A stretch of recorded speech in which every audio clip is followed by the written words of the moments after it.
The house always smelled of pipe tobacco, old paper, and cedarwood. To Greta, a German shepherd with a coat the color of burnt toast and midnight, this was the scent of safety. It was the scent of Elias. Elias was a man of slow movements and soft words. He was 70 years old, with knees that clicked when he stood up and hands that were always warm when they scratched behind Greta's ears. For 5 years, they had been a single entity. Where Elias went, Greta followed, her nails clicking a steady rhythm against the hardwood floors. But the rhythm had changed. For weeks, Elias hadn't gone for their long walks to the park. He spent his days in the heavy velvet armchair, a blanket tucked over his legs, his breathing raspy and shallow. Greta would rest her heavy head on his knee, whining softly deep in her throat. He would pat her blindly, his eyes closed. "I know, old girl," he would whisper. "I know." Then came the sirens. The flashing red lights that sliced through the living room window, terrifying and violent. Strangers in uniforms took Elias away on a stretcher. He tried to reach for Greta as they wheeled him out, but the door clicked shut, leaving her alone in the sudden, ringing silence. The house always smelled of pipe tobacco, old paper, and cedarwood. To Greta, a German shepherd with a coat the color of burnt toast and midnight, this was the scent of safety. It was the scent of Elias. Elias was a man of slow movements and soft words. He was 70 years old, with knees that clicked when he stood up and hands that were always warm when they scratched behind Greta's ears. For 5 years, they had been a single entity. Where Elias went, Greta followed, her nails clicking a steady rhythm against the hardwood floors. But the rhythm had changed. For weeks, Elias hadn't gone for their long walks to the park. He spent his days in the heavy velvet armchair, a blanket tucked over his legs, his breathing raspy and shallow. Greta would rest her heavy head on his knee, whining softly deep in her throat. He would pat her blindly, his eyes closed. "I know, old girl," he would whisper. "I know." Then came the sirens. The flashing red lights that sliced through the living room window,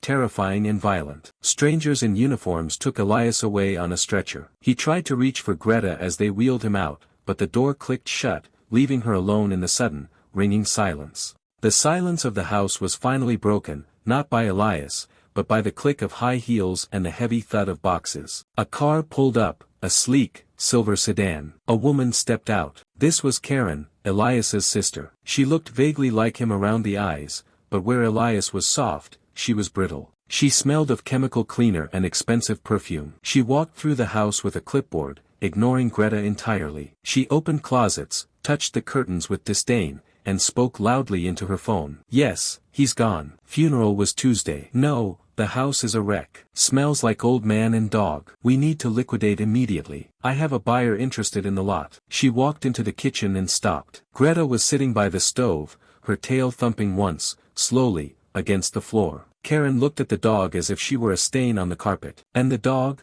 the voice on the phone asked. "I don't know," Karen sighed, pinching the bridge of her nose. "He didn't leave instructions. I can't take it.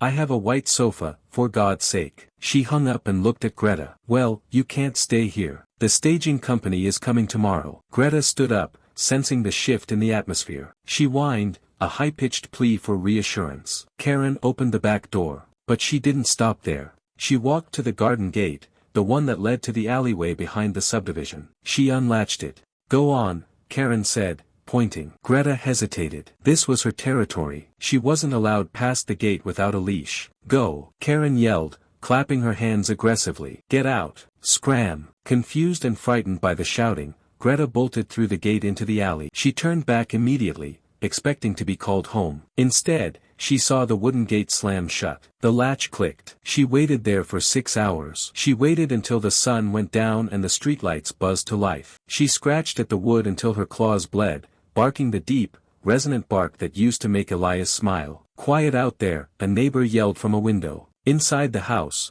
the lights went out. Karen drove away. Greta was alone. The first week was a blur of hunger and confusion. Greta stayed near the house for 3 days, sleeping in the bushes near the driveway, waiting for the car to come back. But when strangers arrived with a moving truck and started hauling out Elias's armchair, she knew. The chair was gone. Elias was gone. The pack was broken. She began to wander. She was a large dog, a shepherd, and people did not look at her with pity, they looked at her with fear. "Get away. Shoo!" She tried to approach a woman walking a poodle, her tail lowered in submission, just wanting to smell a friendly creature. The woman screamed and swung a purse at Greta's head. "Monster! Get away from us. Greta learned quickly that she was invisible when she was quiet, and a target when she was seen. She learned to drink from puddles in the gutters, tasting oil and grit. She learned that the back of restaurants smelled like heaven but were guarded by angry men in aprons who threw boiling water or rocks. She grew thin. Her beautiful coat, once brushed daily by Elias,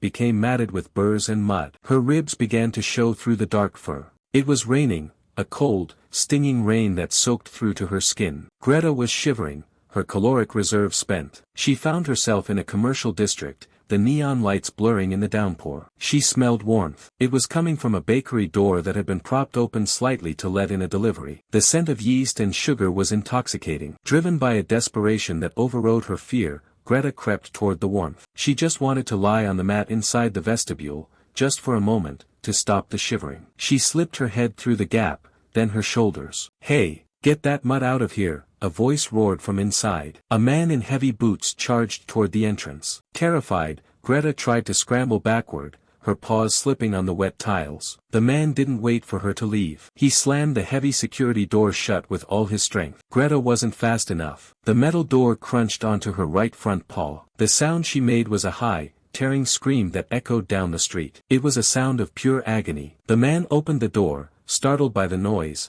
and Greta ripped her paw free, scrambling away on 3 legs, yelping with every breath. "And stay out," the man shouted, though he sounded shaken. She ran until she couldn't breathe, adrenaline masking the worst of the pain. But when she finally stopped in a dark alley behind a mechanic's shop, the adrenaline faded, and the throbbing began. Her paw was crushed, swollen, bleeding, and useless. She couldn't put weight on it. She curled into a ball behind a dumpster, licking the wound, whimpering into the darkness. She had never felt pain like this. She had never felt so small. 2 days later, the infection had set in. Greta was feverish. She moved like a ghost, limping heavily, her eyes glazed. She found herself near a row of overflow garbage cans behind a deli. She could smell old ham. It was rot, but it was food. She knocked the lid off with her snout, the metal clattering loudly. She tore into a plastic bag, wolfing down half a stale sandwich, swallowing the plastic wrapper in her haste. "There she is, the one the shopkeeper called about." Greta froze. She looked up to see 2 men in jumpsuits approaching her from both ends of the alley. They held long poles with loops of wire at the end. She tried to run,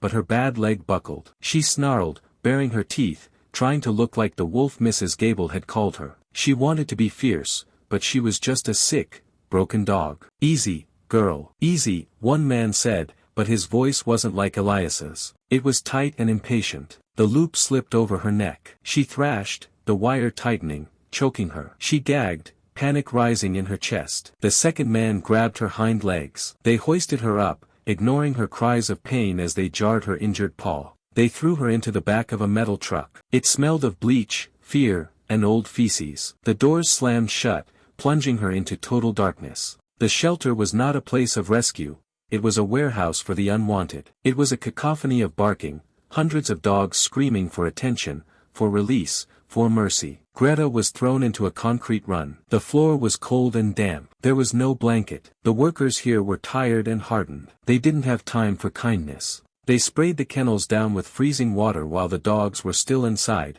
soaking them to the bone. "Shut up in there," a worker would yell, banging a baton against the bars when the barking got too loud. Greta didn't bark. She lay in the corner, facing the wall. She wouldn't eat the slop they put in her bowl. Her paw throbbed with a dull, sickening heat. She was dying, she realized. Not just from the injury, but from the heartbreak. Elias had left her. The world didn't want her. She was just a nuisance to be disposed of. One day, a worker pointed at her cage. "That one, she's got a bad leg. Aggressive when you try to touch it. Put her on the list for Tuesday." Tuesday was the day the quiet room was used. The room where dogs went in and didn't come out. Monday morning brought chaos. A delivery truck had backed into the loading dock fence, smashing a hole in the perimeter. At the same time, a new volunteer, young and inexperienced, was trying to transfer dogs to clean their cages. The volunteer opened Greta's cage. "Come on, doggy. Move over." Greta saw the open door. She didn't think, instinct took over. The spirit of the shepherd,